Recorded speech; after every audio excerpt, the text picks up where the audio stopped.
salve às pretas e aos pretos!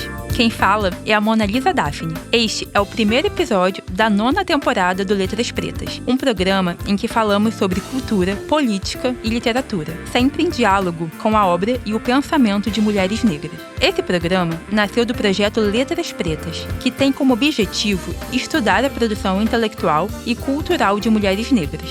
O projeto é coordenado pelo professor Henrique Marques Samin e pelas alunas Amanda Lourenço, Camila Souza e Verônica Silva. Também participam do programa de rádio as alunas Ana Beatriz Santos, Natane Porto e eu, Mona Lisa Daphne. Periodicamente, publicamos resenhas e ensaios no nosso blog, no endereço letraspretas.com. Mas é preciso ter força, preciso ter raça, preciso ter cana sempre. Quem traz no corpo a marca Maria, Maria, mistura dor e alegria. No programa de hoje, falaremos um pouco sobre a trajetória da Djamila Ribeiro, que é filósofa, escritora, palestrante, colunista e figura muito importante na luta antirracista. Fala um pouco mais da Djamila pra gente, Natane. Bom, Djamila Thaís Ribeiro dos Santos nasceu no dia 1º de agosto de 1980. Em Santos, São Paulo. Em 1980, o ano de seu nascimento, foi um ano muito importante para o Brasil, pois não muito longe de seu local de origem da data do seu nascimento, teve início a greve dos metalúrgicos no ABC Paulista, que ia trazer grandes mudanças para o nosso país. Não sabia dessa informação, Natane. Djamila já nasceu em meio à luta, né? Seu pai era estivador e foi fundador do Partido Comunista da Baixada Santista. Sua mãe, que trabalhava como empregada doméstica, foi quem iniciou Djamila no candomblé e com sua avó ela trilhou seu caminho espiritual na sua religião. Muito legal, Bia. Podemos ver com a história da Djamila que temos, em muito do que somos, nossos ancestrais. A família e a espiritualidade são partes fundamentais na formação de Djamila. E por falar nisso, foi seu pai que escolheu seu nome, que é de um idioma falado no leste da África, que significa beleza. Para ela, o cuidado com a ancestralidade é muito importante para pessoas negras, porque os espaços de comunhão também são espaços de fortalecimento e autoestima. Ela acredita que o candomblé devolve o lugar de realeza que o racismo nos tirou.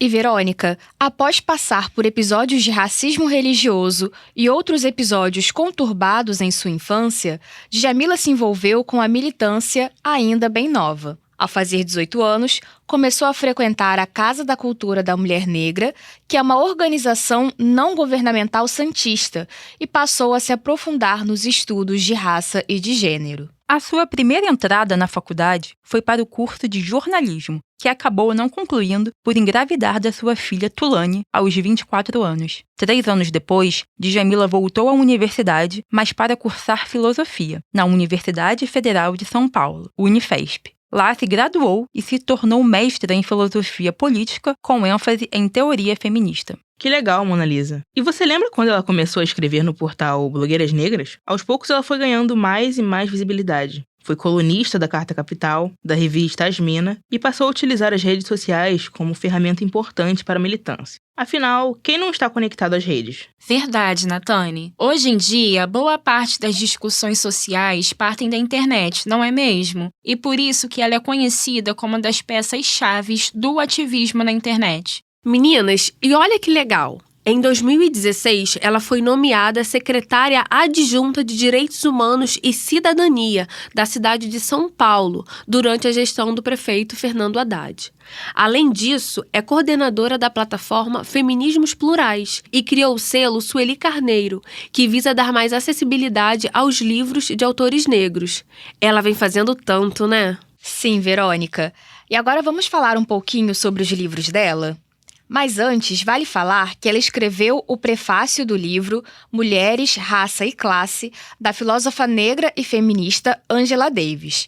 Uma honra, né? Em 2020, Djamila simplesmente foi a autora do livro mais vendido do Brasil, O Pequeno Manual Antirracista. Uma leitura obrigatória, principalmente para aqueles que se dizem aliados na luta antirracista. Mas não pensem que foi só esse livro que fez sucesso, não. Ela escreveu muitos outros que foram sucesso de venda, como, por exemplo, Quem Tem Medo do Feminismo Negro, O Que é Lugar de Fala, Cartas para Minha Avó, O livro Quem Tem Medo do Feminismo Negro, por exemplo, sua primeira obra lançada pela Companhia das Letras, Djamila reúne artigos publicados no blog da Carta Capital entre os anos de 2014 e 2017, em que discute questões raciais associadas ao feminismo. Ela traz também diversos casos de racismo, tanto os casos que ocorrem no dia a dia, quanto os que acabam ganhando notoriedade na mídia. Neste livro, ela busca desconstruir mitos como o racismo reverso e a democracia racial brasileira, temas que aparecem em seus outros livros. É importante falar também que parte significativa das referências teóricas que a Djamila usa para fortalecer suas ideias são sustentadas pelo pensamento e pela crítica de outras mulheres negras, como Lélia Gonzalez, Sueli Carneiro, Chimamanda, Grada Quilomba e Angela Davis. Meninas, vou ler rapidinho para vocês a resposta que Djamila deu em uma entrevista à Carta Capital em 2020, quando perguntada se as práticas antirracistas partem do ponto comum de que a sociedade é racista. Ela diz o seguinte: sim, mas mais que isso, é preciso entender que o racismo é uma estrutura. Quando a gente fala sobre o racismo estrutural,